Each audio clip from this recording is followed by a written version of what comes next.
Hi, I'm Wade from Thoroughbred Diesel, and today we're going to be doing a diesel buyer's guide, and the platform that we're going to be covering in this video is the 98.5 to 02 Dodge trucks.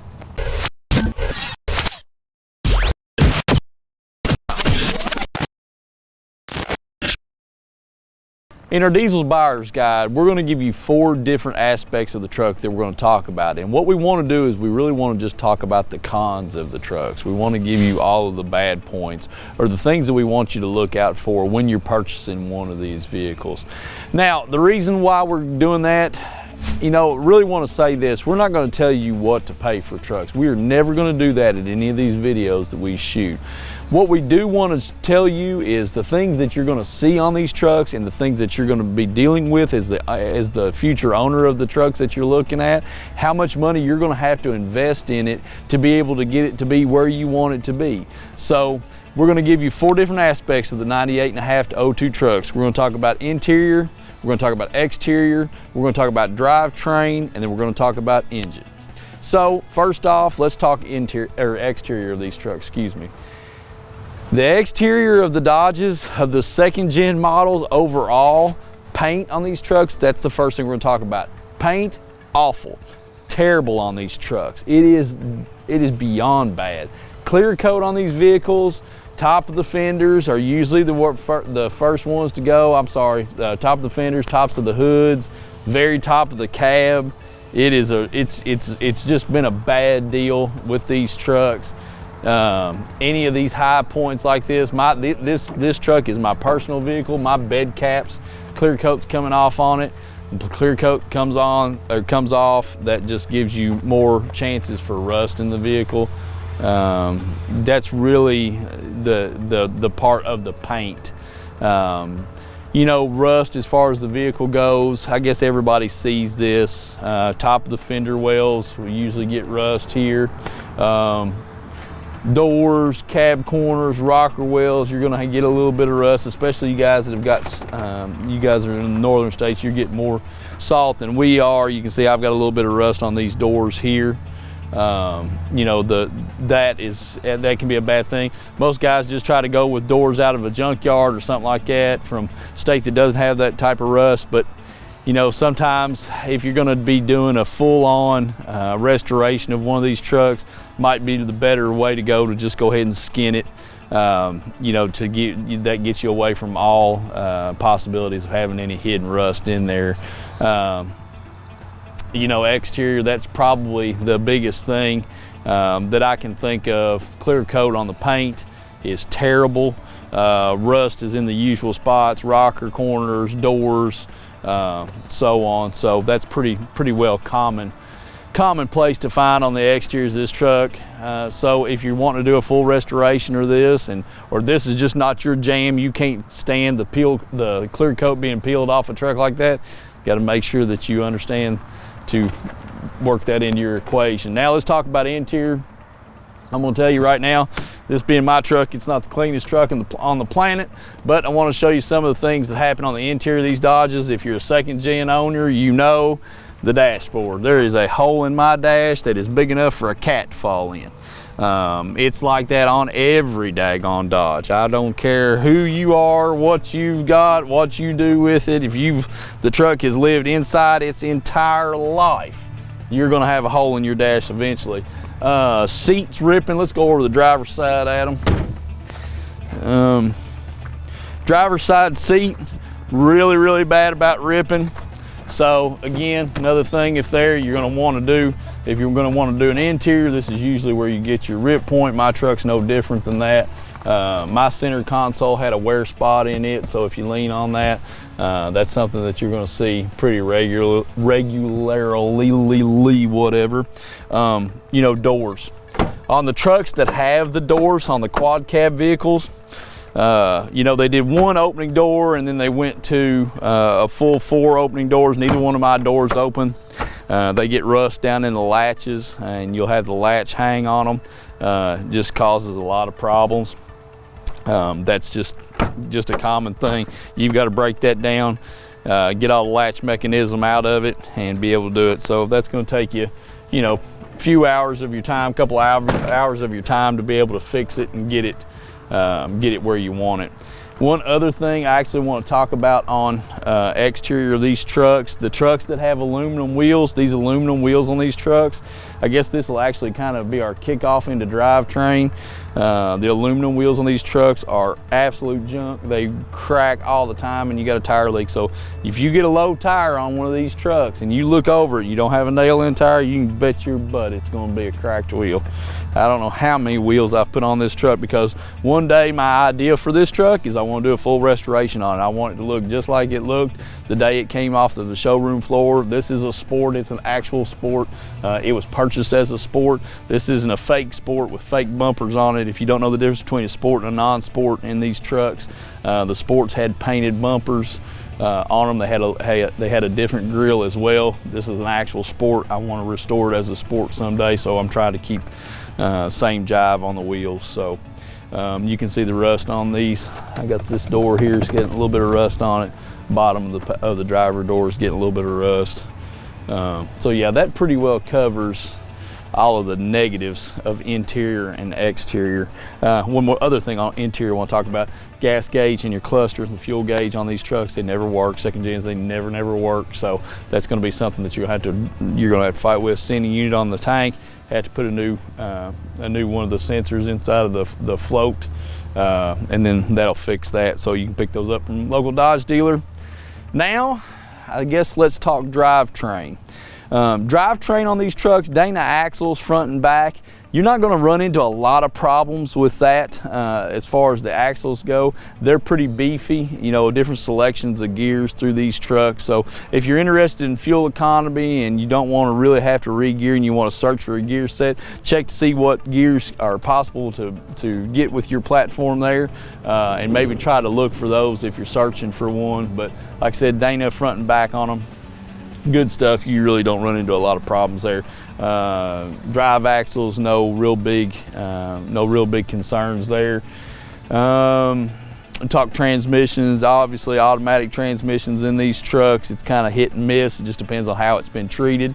Everybody knows the horror stories on Dodge transmissions, so if you get a transmission, make sure when you're driving it, you're looking for things like flare shifts, slipping in the shifts, you know, wanting to hunt for gears, things like that. Audible noises, if you hear an audible noise in an automatic transmission, you don't want to go that way.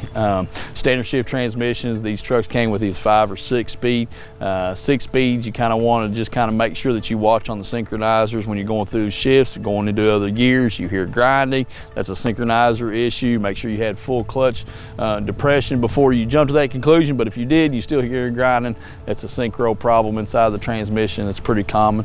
5 speeds, you know, the 5 speeds are a little bit of a different animal. The 5 speeds had a really bad problem with the 5th gear nuts you hear all the horror stories about. Face value, that failure is really not that expensive a fix, but it depends on how much damage that it did. So you've kind of got to work with that. You might want to check out the transmission itself, look underneath the truck, see if the transmission looks like it's new, see if it's been replaced, or anything like that. As far as clutch goes, sound on clutches, you know, if it's loud, if it's rattly, and don't automatically think that it's a throwout bearing. We hear that a lot. The truck could have a dual disc clutch in it. If it's got a dual disc clutch in it, you could have had some performance upgrades that have been done to the truck, so be aware of that when you're purchasing as well. Now, I guess let's talk about the front end of the truck, and I'm gonna let Adam get his camera situated here. And in fact, what we're going to probably do is we're probably just going to trade out, and I'm going to take the camera, and what I'm going to do is I'm just going to show you a real quick and easy way to look for failures in the front end of a Dodge, because this is another thing that you've got to take into account when you're buying one of these trucks. You want a good driving experience with this thing. My old truck, really bad need of a track bar. It wanders all over the road. I'm going to show you that with the camera, and I'm going to show you how to check for it. This is another thing, if you're at a place and you're taking a look at the truck, just turn the key on the truck so you can move the steering wheel back and forth, and just take your steering wheel and move it like this, just like this right here. Okay, when you're doing that, you do it, and have somebody else watch for it. Adam, I'm gonna take the camera from you here real quick. TV timeout. We're doing a camera shift right now. While you guys are waiting on us to readjust for camera positions, jump down in the comments, write to us. Tell us what you found on your VP44 truck when you were shopping for them, or any of your VP44 truck horror stories that you want other guys to know about. All right, go ahead, Adam. Okay, you can see all the movement in that track bar right there. That's really, really bad. So that's gonna be a couple $100. Tie rods and whatnot need to be addressed.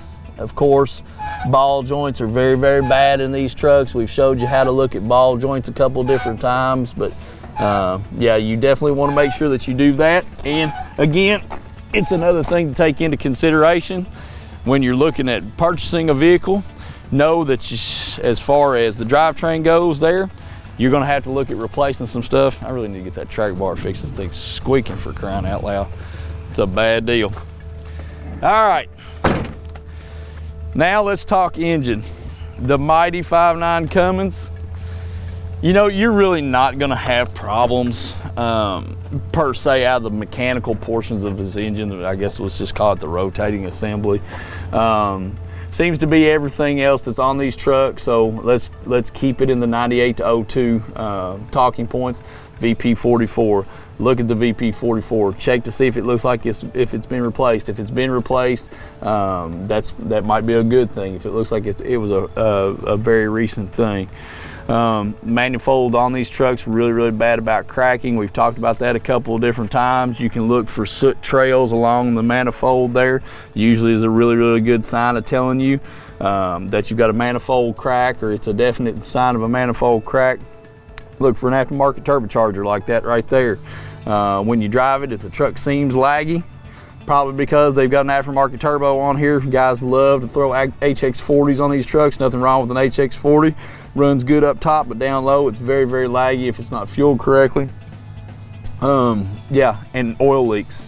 Oil leaks on these trucks, just another day in the life of a 5.9 Dodge. Tappet cover.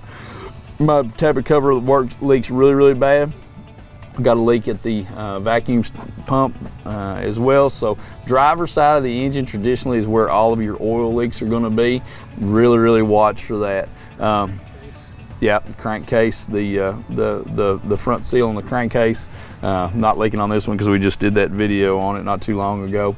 But again, these are all things that cost money, things that you have to fix. So that should go into your budget of what you're going to spend on a truck for sure. You know what? Let's talk about the 53 block. 53 blocks, you hear people talk about that all the time. That is a block that was made in Mexico for these 5.9 motors, and they're very, very bad about cracking parallel to the length of the motor running front to back. They get a crack in there, and then you will start getting a coolant leak that'll go along that side of the engine. I think it's usually the passenger side that cracks. So how do you find out if you have a 55 block or not? Adam, let's go down here and we'll show them.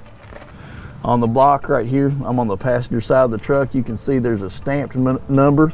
It's almost directly under the oil cooler plate. This truck is a 55 block, you can see right there. The 53s traditionally are the ones that you want to look out for. They are the ones that crack. If you see that, the block will, like I said, crack parallel to the way the block lies from front to back. You can almost see the coolant down through there when you go to look at them. So that's, you know, if a truck's been rode hard really bad, of course, just like everything else, start the truck, get it up to operating temperature, take the cap off of it, look for the amount of blow by that you got. If you got a ton of blow by, you got a mechanical issue, needs to be addressed for sure. Oil leaks, and that's really pretty much it. You just don't traditionally have injector problems on these trucks or things like that. Drive it and look for overheating. If you've got an overheating situation, that is another thing with the 24 valves. You have a lot of these trucks that will have problems with head gaskets cracking inside the head. That'll usually lead to an overheat problem. If you can take a truck and just take it for a day and tell the person you're serious about buying it, but you want to make sure that you're not getting into something that's a little bit outside of your budget, take it for the whole day if they'll let you, and drive it. Make sure you keep it at operating temperature. Don't beat on another man's vehicle, but take it, drive it, get it up to operating temperature. That's when all the bad's gonna come out. So that's it. I know this video is kind of long. Lift pump, exactly. The Achilles heel of the 24 valves. Look for it. If it's on the side of the block, you know, and the truck hasn't been converted to something else or in the tank pump, that's gonna be something that you're gonna have to do right out of the gate, is lift pump. However, if the truck's got an aftermarket lift pump on it, Air Dog Fast, Fuel Lab, any of those, BD, anything like that, that's a good sign that you've got a healthy VP44 pump, because we know that the VP44 has had constant pressure at it the whole time. That is a good thing. So that's one thing that you won't have to buy right out of the gate. So yeah, and that's it. So a lot to talk about on these trucks. Honestly, near and dear to our hearts. You know, VP44s is what we do here at Thoroughbred Diesel. It is our this truck platform is really our niche. You know, several of us here at the shop drive these trucks every day. I'm probably the worst one, because I just don't do I'm just not a take care of the truck kind of guy. I drive them till they break, and then I fix it and keep driving again. So you guys that are perfectionists about stuff like that, you know, and you all want to work on stuff, you've got to take that into consideration on your budget. So I'm Wade, Thoroughbred Diesel. If you have a question about this video or any of our other videos, please give us a call, like and subscribe to our channel. Happy truck hunting.